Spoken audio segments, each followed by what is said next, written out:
C'est un appel à l'aide qui peut paraître surprenant. Le Museum of London Docklands cherche des pièces de couturier pour une prochaine exposition, mais conçues par des stylistes uniquement juifs. Une manière peut-être maladroite de mettre la lumière sur l'héritage des artisans juifs dans la mode britannique. Avez-vous des informations sur des vêtements portés par David Bowie, Mick Jagger, Mohamed Ali et Michael Caine et fabriqués par Mr. Fish ? De son vrai nom, Michael Fish, petit juif de Wood Green, au nord de Londres, né en 1940 au sein d'une famille ouvrière. Il est passé du nettoyage des comptoirs d'un grand magasin londonien à travailler chez certains des principaux tailleurs de la capitale avant d'ouvrir sa propre boutique qui est rapidement devenue The Place to Be.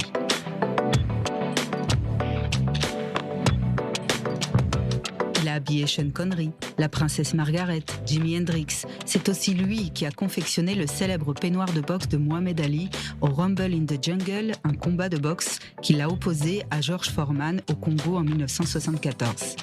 Monsieur Fish a conçu la robe d'homme dont des exemples ont été portés par Mick Jagger à Hyde Park en 1969. C'est lui qui a inventé la célèbre cravate Keeper. Avez-vous des informations sur des vêtements pour femmes des années 30 ou 40 de la marque Ravis et portés par des stars hollywoodiennes ?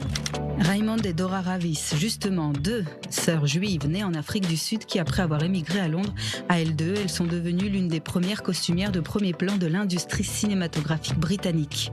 Ravis était l'une des rares grandes marques à succès dirigées par des femmes à Londres.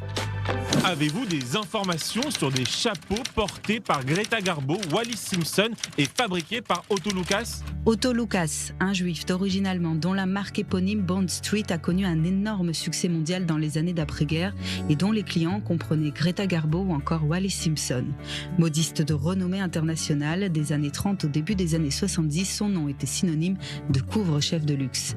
Mais derrière cette success story se cache un homme très privé qui a gardé le silence à la fois sur son héritage juif et sur sa sexualité en tant qu'homosexuel pour se protéger et protéger son entreprise. Avez-vous des informations sur des robes des années 30 créées par la couturière Madame Isobel ?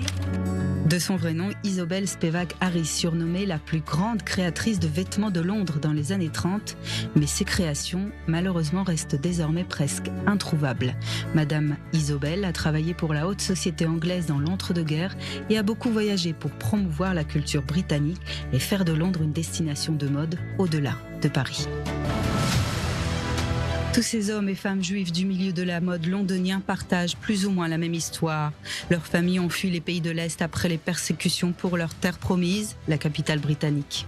Les fabricants juifs ont établi l'industrie du prêt-à-porter. Ils se sont frayés un chemin jusqu'au plus haut niveau de la mode londonienne et ont dominé Carnaby Street dans les années 60. Ils se sont battus contre vents et marées et sont devenus des leaders dans leur industrie. Et ces entreprises ont stimulé l'économie britannique d'après-guerre. C'est une contribution qui mérite d'être reconnue. À une autre époque, pas si lointaine, ce type de recherche pouvait mener à l'indicible. Mais pour le musée de Londres, pas d'amalgame. L'établissement veut faire connaître au grand public la contribution majeure de ces couturiers juifs qui ont fait de Londres une ville emblématique de la mode jusqu'à aujourd'hui.